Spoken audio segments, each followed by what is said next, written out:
What's good, YouTube? It's your boy, Only One KDB, and I'm back with another video. In today's video, bro, we got Tupac versus Biggie, from friends to enemies. Now, if you're new to the channel, bro, make sure you like, share, and subscribe. Turn on that post notification bell so you're notified when I drop another banger, bro. We got Tupac and Biggie, bro. You already know they was beefing back in the 90s. I don't even think they were really beefing for real. It was more miscommunication. If you've seen the movies and stuff, and you've seen, you know what I'm saying. But I wasn't born back then, so I don't know. You know what I'm saying? I don't know the full details. I just seen the movies, and the movies could be misleading us. So we about to find out what was really going on right now, bro. But if you enjoyed, if you're new to the channel, bro, make sure you like, share, and subscribe, bro. Turn on that post notification too. Follow me on the gram at KDB.Youngin. Not Youngin.KDB, because that is not me, bro. We finna get to it, bro. Biggie Smalls and Tupac had so much power in the industry that the East and West Coast went to war over their beat. Yep. But before they started the fight that led to their death, Biggie and Pac were actually so tight that Biggie would crash on his couch when he was in LA. So how did they go from homies to enemies? Today, we're breaking down the wild story behind their friendship and deadly beef. Let's get right into it. Back in 1993, Tupac was already one of the biggest rappers in the game. His first album was certified gold, and his second project blew up even more. Around the same time, Biggie was trying to break into the mainstream and put the East Coast back on the map. At that point, there wasn't even a rivalry going on between the coasts. And when Tupac and Biggie met for the first time at a party, why it's not like that now? Like, it's not. I ain't saying it should be like East Coast versus West Coast. Why they don't like separate the two like how they did like before? Like, it's not no. They just say the cities now. Like the city the rappers from, they just say, oh, he from Jersey, or he from Baton Rouge, or he from New Orleans, or he from Baltimore, or he from Kansas City, or something. Like, they just say they like the cities they from. They don't never say, oh, he a East Coast rapper, or he a West Coast rapper. Like East Coast, they don't never like, you know what I'm saying? Like, they don't never compare the East Coast and the West Coast really no more as far as like music. But we finna continue the video, man. It was all love. Biggie was visiting the city and asked a local drug dealer to set the meeting up. And when he walked into the spot, Pac was blasting Biggie's breakout hit, Party and Bullshit. They already had a lot of respect for each other, and they hit it off from the jump. Pac started bringing Biggie on stage with him, and they would link up whenever Pac went to New York. Biggie wasn't racking up much money in the rap game yet, so Pac would let him crash on his couch when Biggie went to LA. A dude named Justin Tinsley wrote a biography about Biggie and said Tupac respected how real he was. A lot of rappers were capping about being from the streets, but he knew Biggie was really about that life. And Biggie respected Pac's connections to the Black Panthers and how he always stood up for the black people. Biggie even asked Pac to be his manager after he saw how crazy his lifestyle was. I ain't know that. Pac was rocking Rolexes, staying in 5-star hotels, while Biggie was still trying to stack it up. That nigga was doing best species beats. Taking Biggie under his wing like that would have changed the entire rap game. But he turned him down and told Biggie that Diddy will make you a star.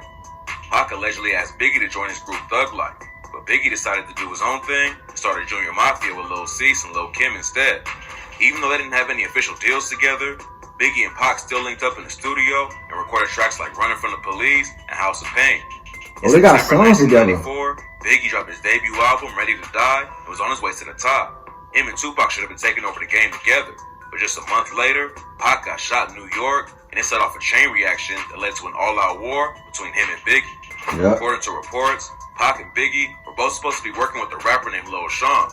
On November 30th, 1994, Pac went to Quad Studios to link up with Biggie, Lil Sean, and Diddy.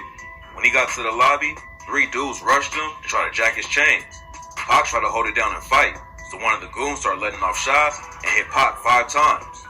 Lil Sean was managed by a dude named Jimmy Henchman. Damn. Pac had linked up with Henchman, even though Biggie warned him to stay away. And Henchman is allegedly the one who set Pac up. A dude named Dexter Isaac, who's serving a life sentence for murder, told XXL the henchman paid him $2,500 to rob Tupac that night. Tupac allegedly already thought Biggie and Diddy might have set him up, but before anything could pop off, he was sentenced to 18 months to 4.5 years on a sexual abuse charge. Damn. A few weeks after he got booked, Biggie dropped the track Who Shot Ya and really sparked the beat. On the song, Biggie said, Who shot ya? Who shot Separate the weak from the obsolete. Hard to creep them Brooklyn streets. It's on all that bickering beat.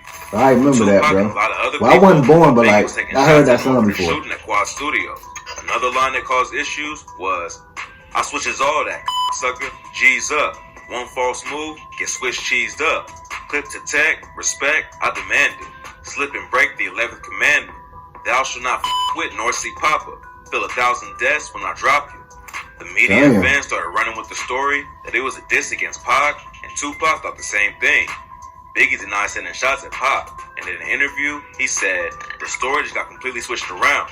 Niggas saying I set him up, and I'm the one that got him shot. They're saying that my record Who Shot You is about him. Shit is crazy. Even if it wasn't aimed at him, Pac thought it was disrespectful to drop the track with everything else. Yeah, he knew what he was doing, bro. All that shit going on, he dropped that shit like. all while I was in jail. Even if it ain't about me, you should be like, I'm not putting it out, because he might think it's about him. Then at the 1995 Source Awards, Suge Knight made the East vs. West Coast War official, and he got on stage and dissed Diddy in front of everyone. Questlove says he was there that night and called it the day that hip-hop died. He said that was the day when Suge called out Puffy, and there were fights in the audience. I felt like a bomb was gonna detonate. A month after the Source Awards, a Death Row employee named Big Jake was shot and killed outside of a party in Atlanta. According to investigators, witnesses at the scene say Diddy's bodyguard, Anthony Jones, was behind the hit, but no one was ever booked for it. Pac got out of jail a month later. Then in December 1995, Snoop Dogg's trailer was shot up while he was filming a music video in New York. After that, the situation cooled off for a while. But in March 1996, Biggie and Pac ran into each other for the first time since the night Pac was shot at the studio. While Pac was in jail, he linked up with Suge Knight and agreed to sign with Death Row after Suge bailed him out.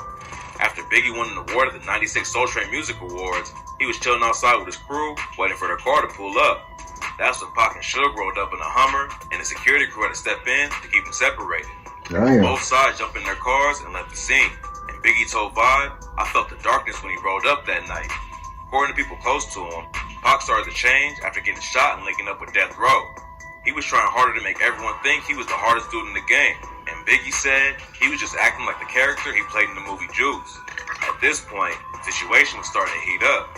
But then Pac took it to the next level when he dropped the legendary diss track, Hit 'Em Up. Yo, I ain't gonna lie, bro. This is the best diss song of all time, bro. I don't know what diss song is better than, bro. This song, bro. But I still be listening to this song to this day, bro. I turn it on every once in a while, bro. This song hard, bro. I ain't gonna lie, bro. I ain't gonna lie. I be bumping this shit like a motherfucker. I ain't bullshit. But we finna continue. Biggie and Diddy's next, and even said he hooked up with Biggie's wife, Faith Evans. Hit 'Em Up also stamped the whole East vs. West beef with lines like, first off, your in the clique you claim. West side when we ride, come equipped with game. You claim to be a player, but I your wife. We bust on bad boys, crazy, for bro. life. Plus Puffy trying to see me, weak hearts I rip. Biggie Smalls and Junior Mafia, some mark ass. Pac also referenced Biggie's Who Shot You track with the bar. See, grab your Glocks when you see Tupac. Call the cops when you see Tupac. Who shot me, but you punks didn't finish. Now you about to feel a wrath of a menace.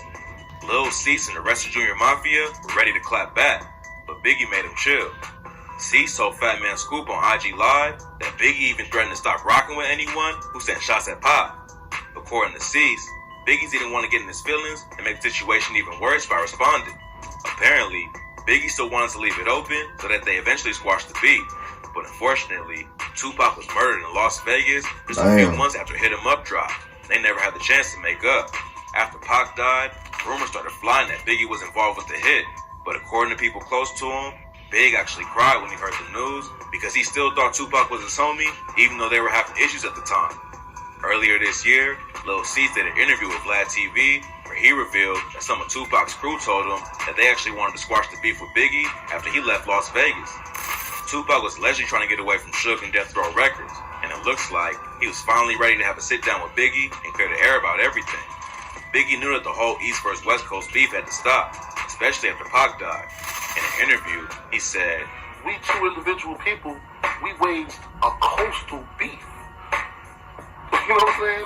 One man against one man made a whole West Coast hate a whole East Coast, and vice versa. You know what I'm saying? And that really That's crazy, me out. bro. Like, yo, I gotta be the one to flip it and take my power and flip it like, yo, they gotta be dead, you know what I'm saying? Because he can't do that. You know what I'm saying? He can't be the one to be like, yo, I wanna squash it because he's gone. So I but gotta just 6 months after his homie was killed, Biggie was murdered in LA. Nobody was ever arrested for the hit, but a detective on the case believes Suge hired a dude named Poochie from Mob Paru to take Biggie out. But Poochie was shot and killed by another gang member before he could be questioned. And talking to the police is the last thing Suge Knight would ever do. We'll probably never have 100% proof about either of their deaths, But what we do know is that the rap game lost two of the greatest artists to ever do it just 6 months apart. The war between the East and West Coast is one of the most infamous eras in rap history, and it all started because two homies had a falling out and never had the chance to squash it. Rest in peace to Biggie and Pop. Man. Leaving me? If y'all enjoyed that video, make sure y'all like, share, and subscribe. Turn on that post notification bell. And yeah, I'm out of here, bro. Now word around town. I ain't gonna say word around. Word through the wind is the Nation of Islam killed Biggie. Now I don't know how true that is, but that's what they say. But we finna get out of here, bro.